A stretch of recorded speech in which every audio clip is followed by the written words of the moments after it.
नमस्कार. माझ्या यूट्यूब चॅनलमध्ये तुम्हा सर्वांचे खूप खूप स्वागत आहे. आजच्या व्हिडिओमध्ये आपण पाहणार आहोत वटपौर्णिमा 2025 शुभ मुहूर्त, तिथी आणि का साजरी करतात, त्याचबरोबर त्यासंबंधीची कथासुद्धा आज आपण पाहणार आहोत. ज्या दिवशी यमराजाने सत्यवानाचा जीव घेतला तो दिवस म्हणजे वटसावित्री व्रत. ज्या दिवशी सावित्रीने यमलोकाची यात्रा पूर्ण करून तिच्या पतीचे आयुष्य परत आणले आणि सत्यवान जिवंत झाला, तो दिवस म्हणजेच वटपौर्णिमा व्रत पाळला जातो. पंचांगानुसार एका वर्षात एकूण 12 पौर्णिमा असतात. त्यापैकी एक ज्येष्ठ पौर्णिमा, जी वटपौर्णिमा म्हणूनही ओळखली जाते. या दिवशी विवाहित महिला आपल्या पतीच्या दीर्घायुष्यासाठी आणि सुखी वैवाहिक जीवनासाठी व्रत करतात. वटसावित्री व्रताप्रमाणे वटपौर्णिमेच्या व्रतादरम्यान वटवृक्षाची पूजा करण्याचा विधी आहे. तसेच वटपौर्णिमेच्या व्रताची कथासुद्धा वाचल्याशिवाय हे व्रत पूर्ण मानल्या जात नाही. पौराणिक कथेनुसार या व्रतादरम्यान पूजा केली जाणारी सावित्री माता राजा अश्वपतीची कन्या होती. सावित्री केवळ सुंदरच नव्हती, तर खूप बुद्धिमान आणि धार्मिक मुलगी देखील होती. जेव्हा सावित्री लग्नाच्या वयाची झाली तेव्हा राजा सावित्रीसाठी वर शोधू लागला. दरम्यान एकदा सावित्री भटकंती करत जंगलात पोचली तेव्हा तिला तिथे एक तरुण दिसला, ज्याचे नाव सत्यवान होते. सत्यवान हा केवळ धर्माच्या मार्गावर चालणारा एक महान पुरुषच नव्हता, तर तो भगवान शिवाचा एक उत्कट भक्त देखील होता. सत्यवानाचे गुण पाहून सावित्रीने सत्यवानाला आपला वर म्हणून निवडले. जर राजाला हे कळले तेव्हा त्याने आक्षेप घेतला नाही, परंतु नारद ऋषीच्या सांगण्यावरून सावित्रीचे वडील निश्चितच काळजीत होते की सत्यवानाचे आयुष्य कमी आहे, परंतु सावित्री तिच्या निर्णयापासून मागे हटली नाही आणि दोघांनीही लग्न केले. काही काळानंतर सत्यवानाचा मृत्यू झाला. पतीला पुनर्जीवित करण्याची इच्छाशक्ती आणि दृढ निश्चयाने सावित्रीला कठोर तपश्चर्या करायला लावली. त्यानंतर तिच्या पतीवरील भक्तीच्या बळावर तिने यमराजाकडून तिच्या पतीचे जीवन परत आणले. ज्या दिवशी यमराजाने सत्यवानाचा जीव घेतला त्या दिवशी वट सावित्री व्रत पाळले जाते. वटपौर्णिमा 2025 कधी आहे? शुभ मुहूर्त बघूया. वैदिक पंचांगाच्या गणनेनुसार यावर्षी ज्येष्ठ महिन्याची पौर्णिमा 10 जून रोजी सकाळी 11:35 ते 11 जून 2025 रोजी दुपारी 1:13 असेल. उदय तिथीच्या आधारावर यावेळी ज्येष्ठ पौर्णिमा म्हणजेच वटपौर्णिमा बुधवारी दिनांक 11 जून 2025 रोजी साजरी केल्या जाईल, परंतु 10 जून 2025 रोजी ज्येष्ठ पौर्णिमेचे व्रत ठेवणे शुभ राहील. आता बघूया वटपौर्णिमा व्रत पूजा मुहूर्त. सूर्योदय सकाळी 5:23 आणि चंद्रोदय संध्याकाळी 7:41. ब्रह्ममुहूर्त सकाळी 4:02 ते 4:42 अभिजित मुहूर्त नाही. तिथे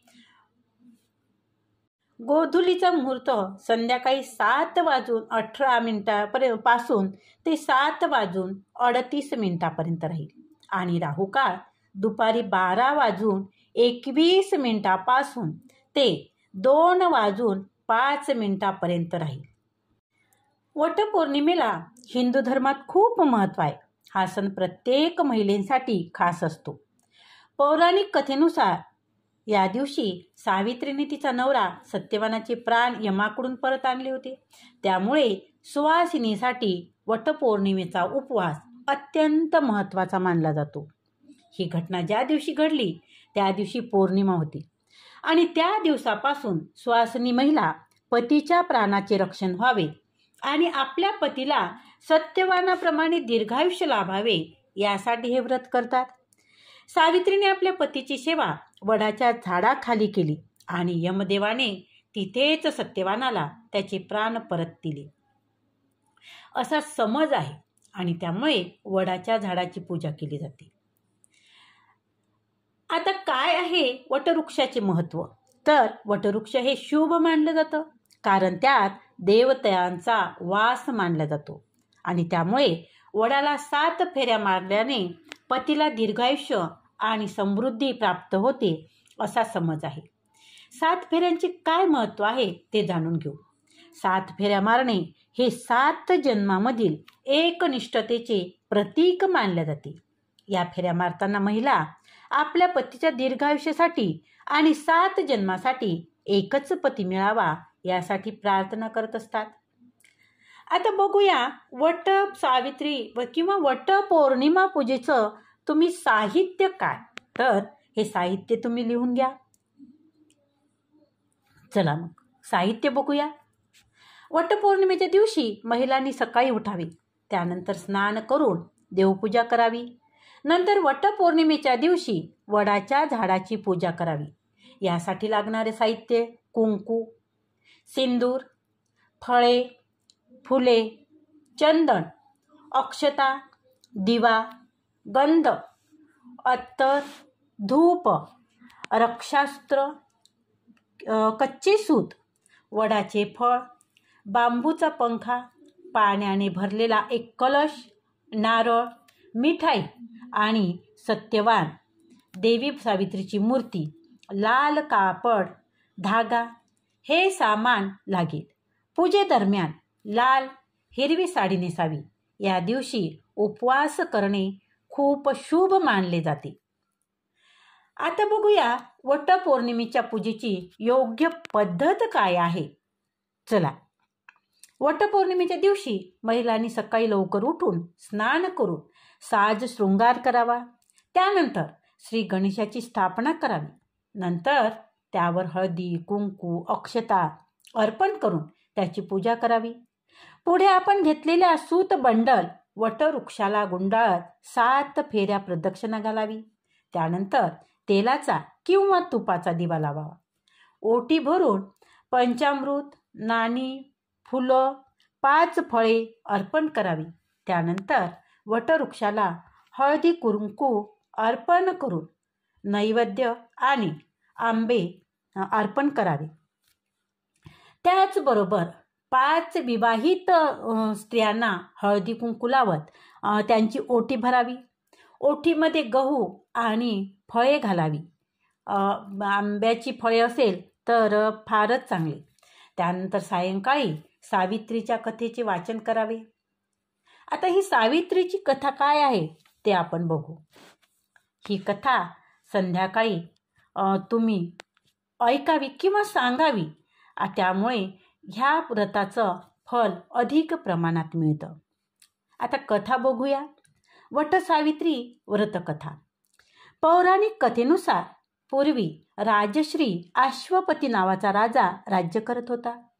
सावित्री देवीच्या कृपेने त्यांच्या घरी मुलगी झाली आणि त्या मुलीचे नाव होते सावित्री. सावित्रीने सत्यवानाला पती म्हणून स्वीकार केला, पण आपला पती अल्पायुष्य आहे हे नारदाने तिला सांगितल्यावरही सावित्रीने आपला निर्णय बदलला नाही. आपलं सर्व राजवैभव सोडून ती आपल्या पतीसोबत जंगलात राहायला गेली, कारण सत्यवानाचे वडील वनराज होते. एके दिवशी सावित्रीचा पती सत्यवानाचा प्रवासाचा दिवस आला. तो जंगलात लाकडं तोडायला गेला आणि तिथेच बेशुद्ध पडला. त्यावेळी यमराजाने त्याचा प्राण घेण्यासाठी आले. सावित्रीला हे कळले आणि तिने 3 दिवस उपवास केला. तिनं यमराजाला सत्यवानाला मारू नये म्हणून प्रार्थना केली, पण यमराजाने तिचे ऐकले नाही. परिणामी त्रस्त होऊन सावित्री यमराजाच्या मागे लागली. यमराजाने तिला अनेक वेळा यापासून परावृत्त केले, पण ती आपल्या पतीसाठी त्याचा पाठलाग करत राहिली. सावित्रीचे धैर्य पाहून यमराजाने तिला 3 वरदान मागायला सांगितले.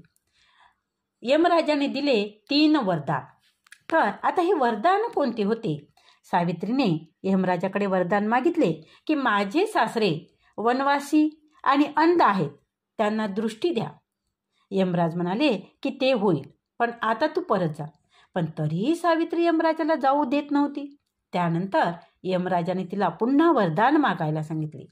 जेव्हा सावित्री म्हणाली माझ्या सासऱ्याचे राज्य हिरावून घेतले आहे, ते त्यांना परत मिळावे. यमराजानेही सावित्रीला ते वरदानही दिले. पण त्यानंतरही सावित्री यमराज आणि त्याचे पती सत्यवान यांच्या मागेच लागली, चालतच राहिली. आणि तेव्हा यमराजाने तिला 3रं वरदान मागण्यास सांगितलं. यावर सावित्रीने संतती आणि स्वतःसाठी सौभाग्य मागितलं. यमराजानेही सावित्रीला ते वरदान दिलं, अखंड सौभाग्यवती भव. आणि सौभाग्याचं वरदान देऊन यमराज तिथून निघून गेले. त्यावेळी सावित्री आपल्या पतीसोबत वटवृक्षाखाली बसली होती. त्यामुळे महिला या दिवशी वटवृक्षाची पूजा करतात.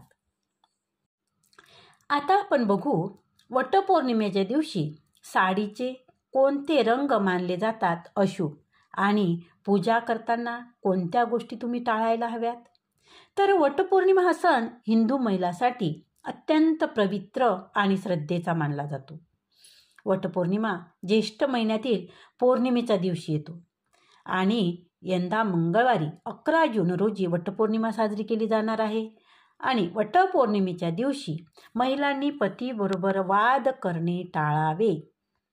या दिवशी राग, वाद, द्वेष, नकारात्मक बोलणे किंवा विचार यापासून दूर राहावे. निळ्या, काळ्या किंवा पांढऱ्या रंगाची साडी वटपौर्णिमेच्या दिवशी महिलांनी नेसू नये.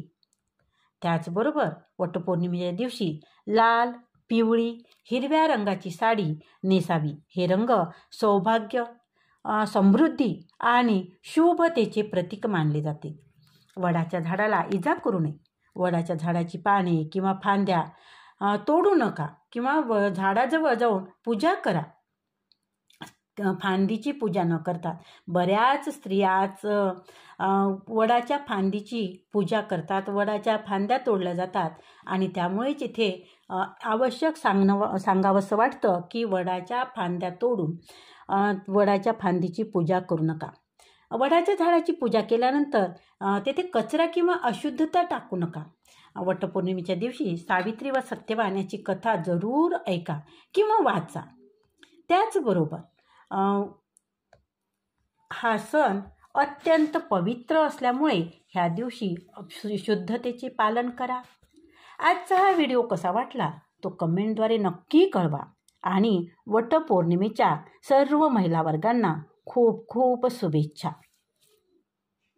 व्हिडिओला लाईक करा, कमेंट करा आणि चॅनलवर जर तुम्ही नवीन असाल तर चॅनलला सबस्क्राईब जरूर करा. धन्यवाद.